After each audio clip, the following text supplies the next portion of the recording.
Hey, welcome to the Art of Relationship Show. Another episode, going to be talking about a very delicate subject that, let's face it, I get addressed with on a regular basis. Excuse me. Should I leave a relationship or marriage, or should I stay? So I'm going to give you some tips to help you make that decision, okay? That's not up to me to make that decision or any other professional in this field. It's not up to friends, family, relatives. Not at all. It's not up to religious practices. No disrespect. We're going to jump into this right after the intro, so don't go anywhere, people, okay? Going to be coming back with the Art of Relationship Show.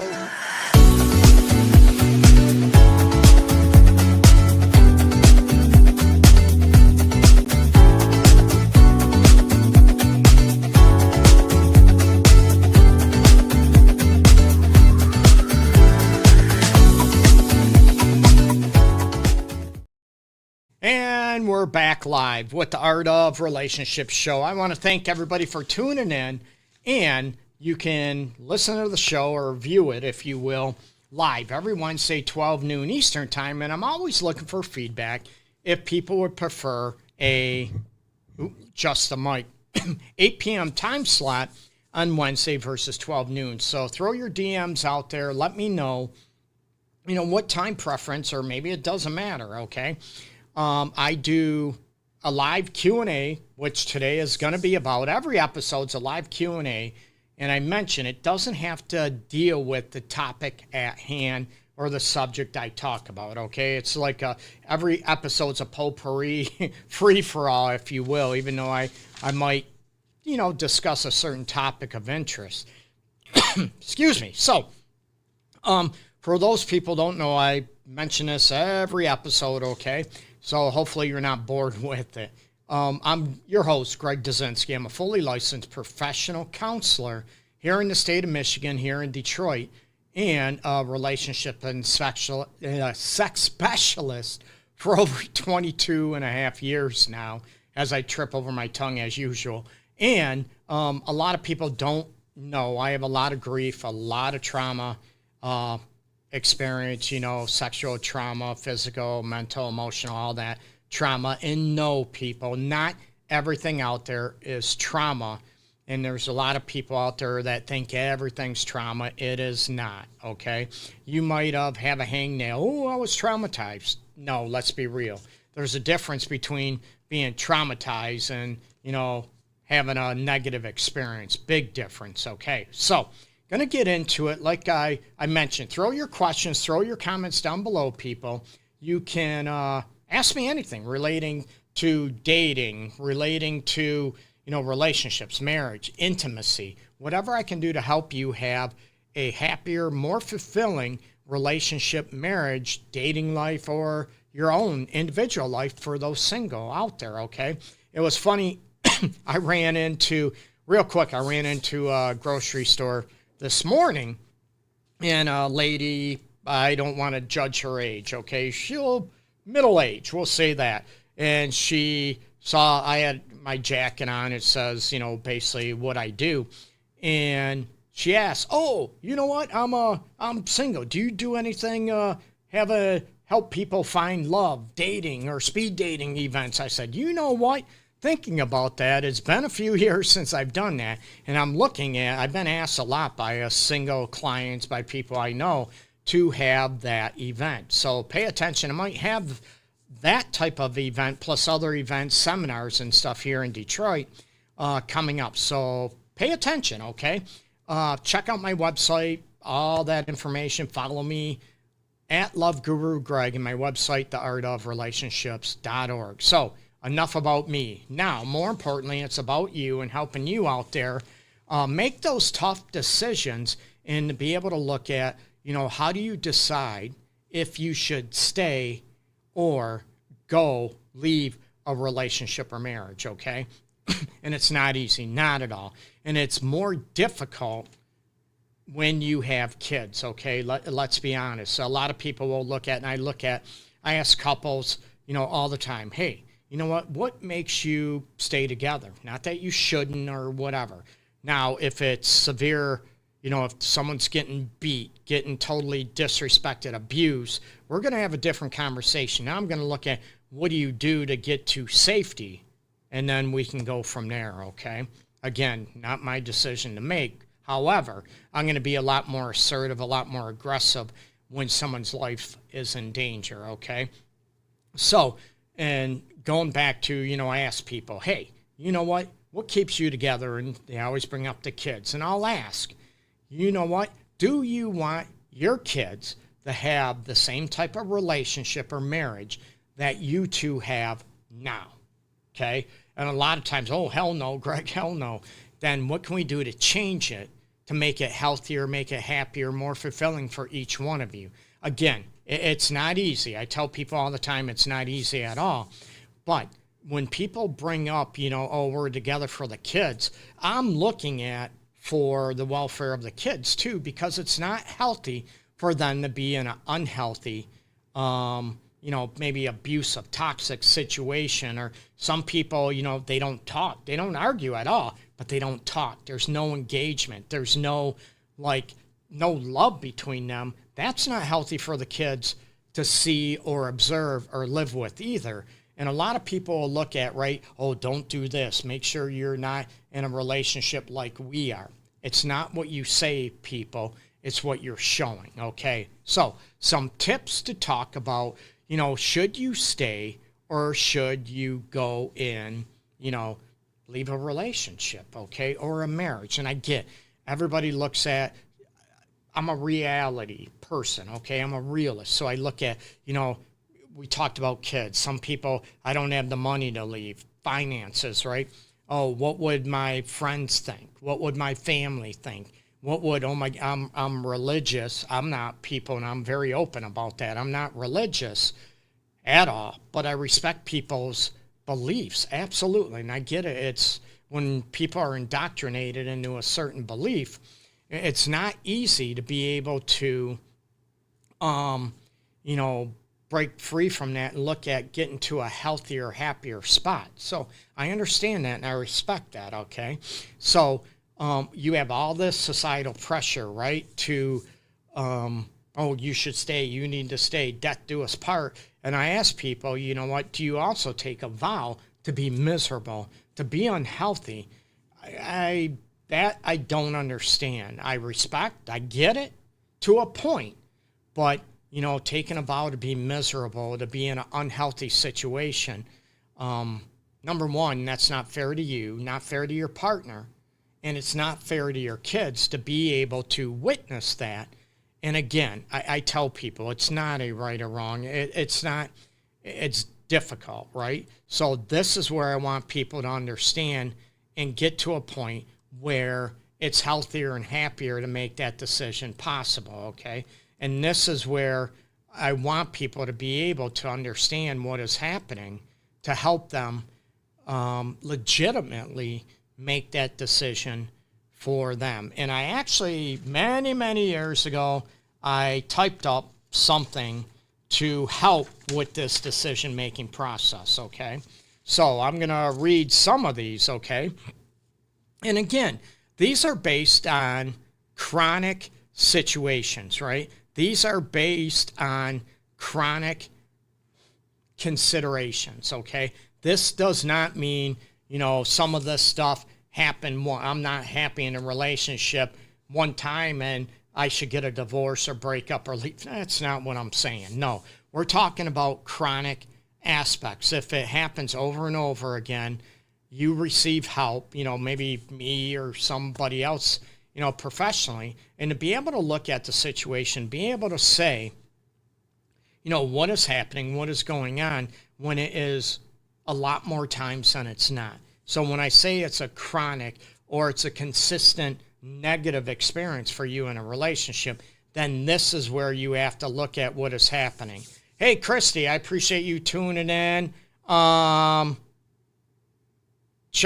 Chink, I want to say, I might be pronouncing your name wrong, so I apologize, okay? Maybe it's Sin. I appreciate you joining in, and I know Instagram, for those people that are just joining in, listening to the show, I apologize. I always forget to hit the live button to bring Instagram people into. So I'm sorry. I'm not disrespecting you. I don't intend to. So that's where, I apologize big time to Instagram people. Okay. So I want people to understand, you can join in the live chat, throw your questions, throw your comments out there. Anything I can do to help you improve your marriage, your relationship, your sex life, your, dating life and dating experience. Okay. So, again, going back to this list I come up with many, many years ago. Okay. So again, it is about looking at that it's consistent. Okay. That it's happening a lot more times than not. It's when, you or maybe your partner, there's no enjoyment, fun, or excitement received from the relationship anymore, right? And we know, and we're not talking, there's parents I deal with, or couples, I should say, that I deal with that have special needs kids, or, maybe they adopted their grandkids, special needs, and now, they have them and it's difficult. I've had people that they were not able to be, fully potty trained, if you will, until they were 12 years old because of special needs. So you can imagine, right? So, are you able to still find bits and pieces of enjoyment in the relationship, okay? That you're able to find bits and pieces that you still love each other. And those are situations that I want people to understand and go after, okay? So another aspect is that maybe there's no conversation, right? There's no depth involved. You're talking about, how's the weather? And that's it. You feel like, you're talking to the wall all the time. You're not getting any enjoyment, no conversation, no conversation in depth, if you will. Now, let's be real, okay? If both people could care less about talking to one another that much, that might be okay for them. Like I said, it's subjective, okay? But if you are one that craves conversation, I am one, okay? I have my moods, right, where I get quiet, don't want to talk. However, most of the time, I like talking. I like talking. It could be world events, what's happening with the day. Hey, did you hear this? It could be a joke you heard. Whatever, okay? So it's looking at if there's no conversation and it just feels dead in the relationship and it's going on, number one, you have to bring it up, okay? Hey, I'd like to talk more. I'd like us to communicate more. You get me? And then if it doesn't change, or your partner or you, maybe you're on the other side of this, do not want to seek help, then this might be signs that the relationship or marriage might be, swerving towards the end, okay? So another aspect that I want people to understand is, looking at, a realization that you two are totally different people where life expectations, needs, or wants in regards to activities, sex, life goals are concerned, meaning there is a lack of compatibility, okay? And I talked about this on other episodes where people, right? We just grew apart. And you might have heard it from friends, from relatives. Maybe you've said this before. Yeah, we just grew apart. Where one person wants something totally different from a relationship. You've been together 20 years, and all of a sudden that relationship is not fulfilling anymore. And you try to work on common themes. You try to look at what is best for either one of you, and you just find out you're no longer compatible any longer, okay? And these are things, again, to talk about to see if there are common themes that you can talk with, that you can, that you're able to talk about and try to maintain or maybe get new common themes together and more, maybe new compatibilities that work for both of you. Hey, Beth, I appreciate you tuning in. So that's where I want people to understand, when you realize that maybe you have grown apart, or maybe you realize that, you're hoping things change, okay? oh man, I hope he becomes more affectionate or she becomes more affectionate or starts liking oral sex, type of situation. So you're hoping, you bring it up, but it never changes. So the only thing that changes is your tolerance. And then you're looking at, man, I was hoping it would change and it didn't. And I did an episode, so check that out on YouTube at LoveGuruGreg. You can check it out when I talk about, being compatible and, what works, good for you. So check that out, okay? So when there's a realization, or I should say, deal breakers in a relationship, and you realize that, what do I want to say? That potential is dangerous. That's the episode I'm talking about. My bad. So check it out. Potentials are dangerous, okay? Meaning you're hoping one person changes, but they don't. And then you realize, man, that's a big deal to me. I hope it changed. Man, now it doesn't. And then you start bashing your partner. Man, I thought you would change. I thought you'd grow and evolve. And there are other ones, I never told you that. You get me? So are we setting ourselves up to be disappointed? Are we setting ourselves up? And it's not fair. It's not fair to our partner if we're not even addressing it or bringing it up. And it's not fair that we hope that they will be something that we want them to be, but they're not. You get me? So that's where we're talking about the realization that your tolerance just changed and that you are just totally different in your needs on wanting to be loved, wanting to be appreciated, wanting to be desired, that they're just different. And, there's no common theme with that. So that's that's a sure maybe tell sign that the relationship or marriage has run its course. I'm going to give you a caveat, right? Because I'm doing this episode does not mean I do not try to help relationships and marriages become more connected emotionally, mentally, physically, sexually. Absolutely, right? That's what I want to do. But my other, if you want to say role in that or flip to that, is helping couples maybe realize together they're not healthy any longer and, what decisions they want to make and be there for both of them and be there for the couple in their decision-making process, okay? So we look at going down my list. Like I said, I printed it off, and I usually, I don't do a script by any means when I do the Art of Relationship show, okay? Hey, Kat, what's happening? Woohoo! So join in, people. Hey, Spady, what's happening? So next on the list is chronic feelings of not wanting to come home or, be home with one another, or you want to run away. Now, we're talking. We all have days, right? We come home and, oh, my God, the kids are going to drive me nuts. I just want to run away. That's normal, okay? But when I'm talking, remember I said about consistency and being chronic in those situations, okay? When you come home and, you're on your way home, man, this sucks. I don't even want to go home. And this lasts a long time. It's going on for months, for years. Then you have to look at, what is going on. Again, I wrote chronic feelings, right, of not wanting to go home. You're miserable. You just feel maybe, and I've heard this from many clients, you feel sick to your stomach just walking in the door and, you're hoping your boss asks you to work overtime. You're hoping, a friend asks you to go out. And again, it's difficult. It's not easy. So when there's chronic feelings that you don't want to go home, or you don't want to be alone with your person, your partner at the time, that much at all.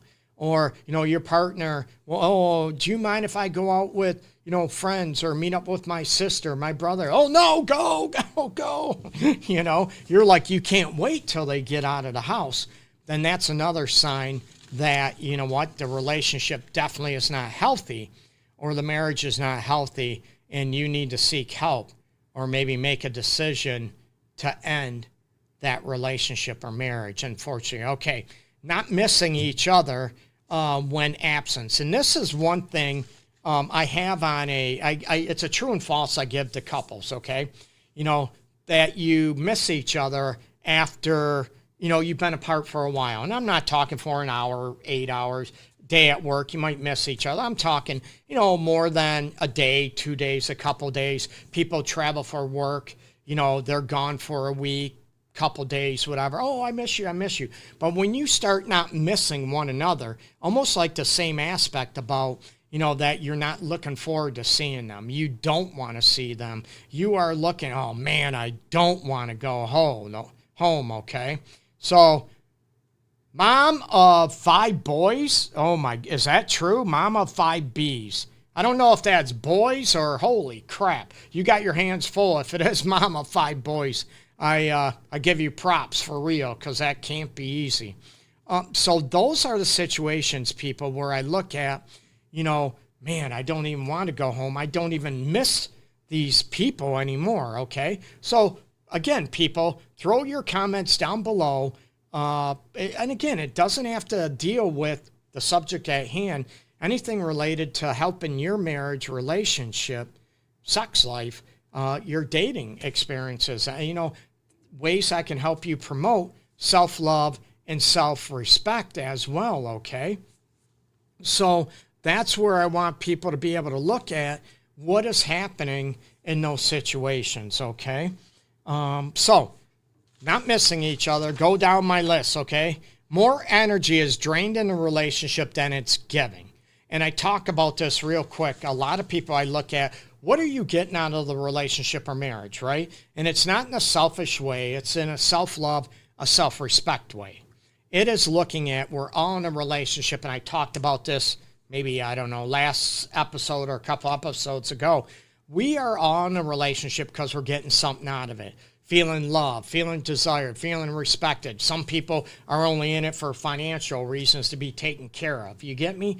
Or I only want to be in this so I can have kids. So those are situations where I want people to be able to look at, when you are not getting what is most important to you out of that relationship. So when you're talking about more energy is drained in the relationship than you're getting, or another one, you're putting more effort into showing your partner you love them, desire him or her, appreciate them, whatever, and they're not making you feel loved.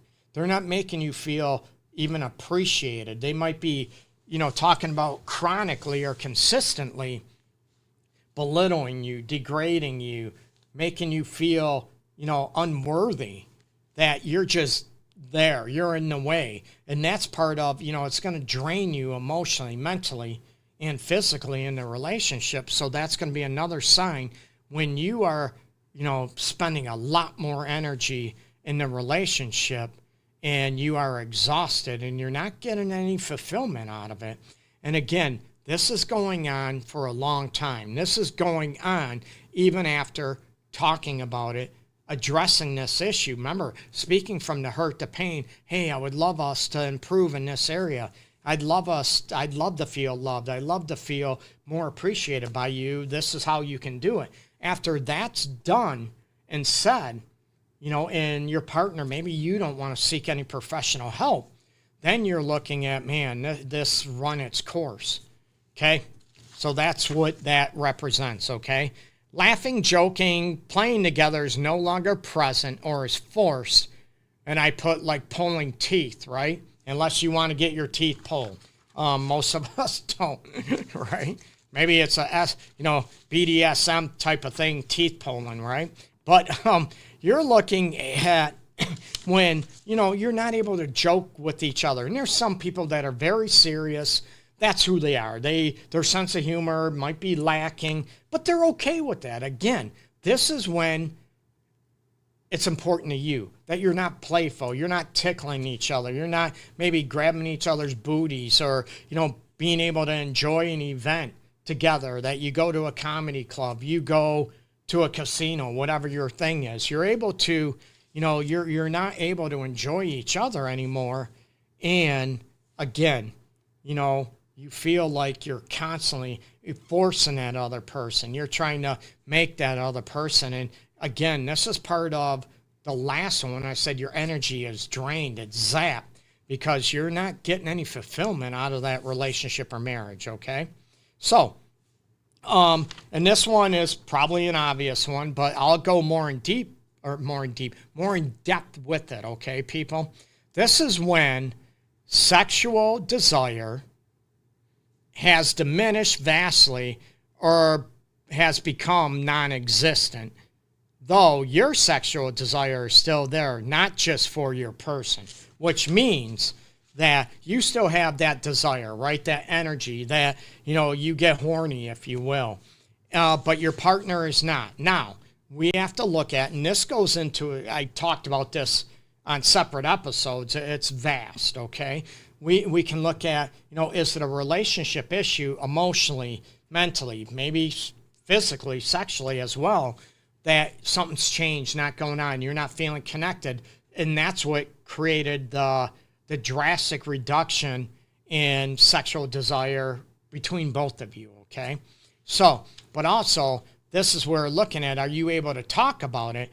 Are you also able to be able to look at and explore, are there health issues that are creating that lack of desire?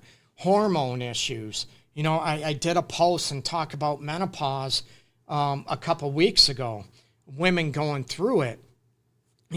Is there hormone changes? Is there medication? Blood pressure medication can kill desire. Certain antidepressants, anti-anxiety medications can kill desire. So I look at, what is going on now if that person, they feel it for other people. And that's what I ask people all the time. Do you tend to feel type of desire towards other people, right? You see, a hot muscle build dude, if you're into that guy, heterosexual, looks at a hot woman, whatever that is to them, and they're like, damn, what, they get hard or they get wet, or man, I'd love to touch them, rip their clothes off. Then that tells me you still have desire. It's just not for your partner. So that sort of gets rid of the health issues, right? If you start feel desire, hey, Marnie, what's going on? So this is where I want people to understand, it's a big differentiation is that, you still feel desire, but your partner doesn't towards you. And now we look at, hey, what can I do that you do feel desire for me? Or if they don't want that, then decisions need to be made. You know what? I'm not going to be in a sexless. I'm not going to feel unwanted, undesired in a relationship or marriage. We have to look at what's causing that, what's going on. Absolutely, okay, people? But it comes down to the situation with if they don't want to work at it or they could care less about it, then it comes down to when I said earlier about the relationship or marriage being unfulfilling. And again, nothing's perfect, people. I mention this every episode, right? Nothing is perfect, but that's another area that you have to address that's concerning if, it's about sexual compatibility as well, or, the desire aspect, and the other one could care less about it.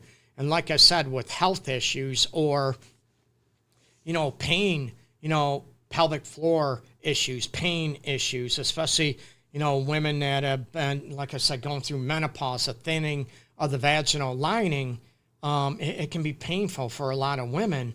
Talk about, cut vitamin E pills or tablets, whatever, in half, and they can be great suppositories to help with that. And vitamin E is very healthy for vaginal lining.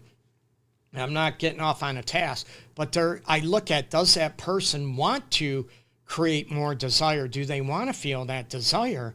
Right? Not the pain, not at all. So we can, look at that. But if somebody doesn't want to feel desire, and there's women out there, believe it or not, that they don't feel desire, but they want to. That's the key thing. They want to. And then find out they have like testosterone levels that are non-existent. Yes, women have a little testosterone level, and then they could get testosterone, replacement therapy, and all of a sudden that kicks up the desire. It works well in a lot of women. Does it work well in all women? No. And of course, we're looking at, if there's been any changes as well outside of health issues when it comes to this, trauma-based, sexual trauma, physical trauma, car accidents, chronic pain aspects, right? Fibromyalgia, arthritis, we could get back issues, chronic migraines. We could look at all this aspect. But outside of those health issues, you just don't feel desire for one another, and you don't. That would be a sure tell sign that maybe, you know what, you want to be out of that relationship because it's not fulfilling for you anymore, or that marriage. And again, I'm going to clarify that doesn't mean I promote ending marriages or relationships like that. No, I want people to be able to get the help and look at all possible solutions before that happens. You get me? I don't want people to have regrets. Okay, so another thing I have on my that I wrote down, and I give these to clients once in a while too. Neither person is willing or able to make an effort to evolve and grow the relationship. One person, how many people? Greg, I feel we're stuck. I feel like we're at a plateau. I feel like we are, and some people are okay with that. They still feel good, but they're great where they're at. Awesome, terrific. But one person wants to grow, maybe open up communication more, become more open and more vulnerable with each other. And, it could be talking about sex. It could be talking about anything, right? To fulfill the relationship. Maybe it's talking about retirement. And I'm honest, I'll be dead before I retire, okay? But looking at these aspects that your relationship is stuck, it's stagnant, there's no life in it, or one person is very happy being stuck. Oh, we're happy. I'm happy where we're at. And the other one's miserable. Then that's a sure, sign again that you need to reach out to get help and look at, is this me? Am I expecting too much? Versus this relationship or marriage is unfulfilling and it's not healthy for me any longer, okay? And again, like I said at the very beginning, you are going to have people tell you all over the place, right? Religious leaders, bleh. Sorry, no disrespect, but maybe I was. Family, friends, culture, race, other professionals, right? That'll say, oh, you got to stick it out. You took a vow, but you did not take a vow to be unhealthy and be miserable, okay? That doesn't mean, oh, I'm unhappy one day and you file for divorce or I'm going to break up. I'm all about, like I said, no regrets. I'm all about trying to work it out and try to fix things and heal things to become more connected. And then if that doesn't work, then you have to look at, this is unfulfilling for me, and it's not fair to the kids to see me or us unloving, to see us unhappy and not loving each other. Again, nothing's perfect, but to get to that situation. Hey, Candy Cane, what's happening? I appreciate you joining in. So that's where I look at those situations, okay? That neither is willing to make an effort to evolve or grow the relationship from a stuck place or from an unhappy, maybe, toxic gets overused, unfulfilling, unhealthy relationship or marriage. Neither one of you are willing to work at it, or maybe just one of you are. Like I said, one thing at the beginning, that you are the only one that's putting energy and effort into the relationship and your partner's not. And then what happens is, months go by, years go by, you file for divorce and want to break up, and then your partner acts so desperate, I'm going to change. And you're at a point where I've talked to you about this, and now you're just doing it out of desperation. I'm done. And it's very difficult because some people will yank at your heartstrings, try to manipulate you. But we've been together for 20 years. We've been together 10 years. We have kids together. We built this together. You get me? It's very manipulative, and the guilt trips can be severe. So I'm just letting you, I'm helping you prepare, okay? So there's constant disrespect is present. This is a given, right? That you feel totally, like I said, belittled, put down. You're not, brought up or propped up. You're not supported emotionally, mentally, maybe physically, right? That you're always disrespected. Maybe there's a lot of condescending remarks, snide comments. Oh boy, you know what? I should have married somebody better than you. Oh boy, if I had another wife, they'd do this better. My ex did this better than you. You get me? And this goes with men, women. Again, this is not a gender issue. This is an individual issue. So when you're in that situation, hey, Naveen, appreciate you tuning in. So when those situations arrive and it's constant belittling, disregard for you, your feelings, taking you into consideration, that is going to be a sign that maybe you need to move on and be done with that relationship or marriage, okay? I'll never promote anyone tolerating being disrespected, being abused. Not at all. Emotionally, mentally, physically, hell no. Not at all. I look at what I can help to empower them to build confidence and strength to help them stand up for themselves. And also, not only that, but to be able to get out of that healthy marriage or situation if it doesn't change, if that person deems they want to, okay? And again, that's not my decision to make. I get that. Where a lot of people look at, you know what, oh, they're the professional, but I should, you know, I need to listen to them. They're the professional. They don't live your life, nor do I, but should be based on research, based on empirical evidence, based on, you know, self-love and self-respect decision-making processes, okay? Someone mentioned in chat, I'm a Christian, but I do believe in divorce.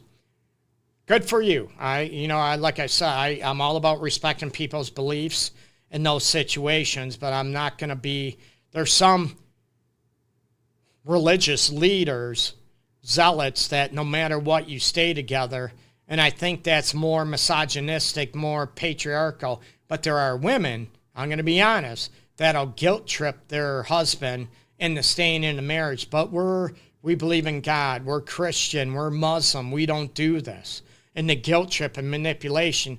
But I'm looking at, so that person also wants you to be miserable and unhealthy and not happy at all? That's selfish. And that is not promoting self-love and self-respect. Not at all. Hey, Cassie, what's happening? I appreciate you tuning in. So, going down the list, almost done, people. So, chronic cheating or abuse is present. I talked about that minus cheating. Now, this is mostly what I work with and have for, like I said, over 22 and a half years working with couples. One cheated, both cheated, some type of betrayal, and it rips. It's devastating. However, people talk about once a cheater, always a cheater. That is a myth. That is not true for a majority of people. It is for some, but not the majority. And there's people that are, oh, once a cheater, always a cheater. That's false. That's fake. Yes, there are people that got cheated on by multiple people, right? They got cheated on in this relationship, that relationship. But that, then, brain fart, that tends to be able to look at, is it, are you picking the wrong partner, or, that type of situation. And we can work on that, right? Are you ignoring red flags? But as a whole, a holistic view, once a cheater, always a cheater, that's a myth. That's not always accurate, okay? So if there's chronic cheating, they don't stop. They don't want to work on rebuilding trust and showing remorse and being able to connect with your pain and you being shattered. But it also looks at, hey, what was I doing to cause you to want to cheat on me? Doesn't excuse or condone it. But if that doesn't stop, then you're looking at, why am I being in this situation or this marriage and this relationship? And then it comes back down to, is it out of fear of being alone? Right? Is it finances? I get. If people talk about the kids. So you're telling me you would be okay when your kids get older, if they got married in a relationship, would you tell your kid to stay in that relationship when their partner chronically cheated on them? Would you tell them that? It's not what you say, it's what you show them. Remember that, okay? And that sort of throws people to look in the mirror more and to look at, man, what am I teaching my kids? You get me? Not easy. Okay? So, again, this goes back to lifestyle compatibility aspect, that drastic change in lifestyle goals as covered above. But it's not only drastic desires and lifestyle changes. It might be, say, people are atheists, right? Not religious at all. I tell people I'm a humanist, right? I want what's best for humans, right? I'm not religious, but I respect people's beliefs big time. Where one person, say you both are, say, atheists, okay? Not religious, and then 20 years later, one of you becomes very devout religious, and the other one, they want you to become that too. Remember, it's talking about drastic changes. Drastic changes in maybe sexual desire, appetite. You know, one person, you're happy living somewhere else, and the other one wants to live in the mountains somewhere, or you're on a farm and you love animals, and that's your life. That's what you dedicated, both of you, to. Great, awesome, right? And now the other one is like, I hate the farm. Disgusting. I want to live in a loft downtown Detroit. Now you're like, what? What's going on? And people talk about midlife crisis, right?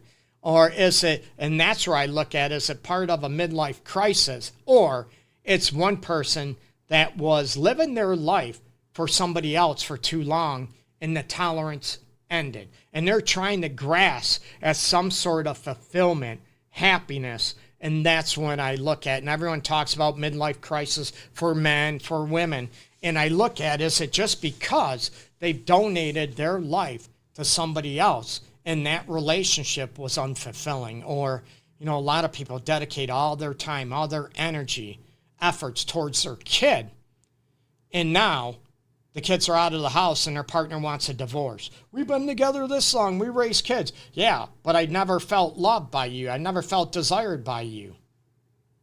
I never felt important to you. I was never a priority to you. It was always the kids, always your relatives, always your friends. Always, you get me? And now that person, remember the guilt. I can't believe you want a divorce after all this we've been through. We've been together 20 years, whatever. Well, I've told you this over and over again, and I'm done. My tolerance is over. Now you're telling me, now you have time for me after all the kids are gone. No, I wasted my life enough. I'm going to find happiness, okay? And this is part of promoting self-love and self-respect. And I have people all the time, it's all about the kids. The kids' number one priority. You know, then when the kids get older, the marriage is there. I had a relative of mine talk to me about this. And I said, you know what? Then tell me, why would your husband or wife want to be with you when the kid's out of the house? Why would they still want to be with you? You get me? If they feel like they're not a priority, that the relationship is not a priority along with the kid and parenting, right?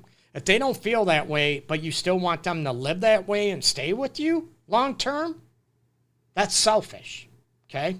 So, another thing, you are not able to feel comfortable being you with that person any longer.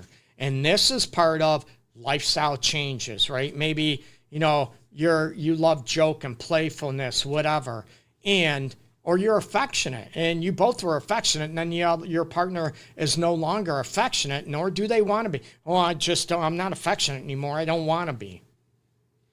Now what do, right? Now, when I talk about self-love and self-respect, I mention it throughout the episode, and I do on a regular basis in my office where I'm at now and behind me. I talk about holding on to self-love and self-respect at the same time as holding the relationship or marriage as a priority, trying to have a trifecta, if you will, okay? But when you feel like you can't be yourself in a relationship or in a marriage, that's not a comfortable feeling. And those are the feelings where you feel like, you know what, I don't even want to go home after work.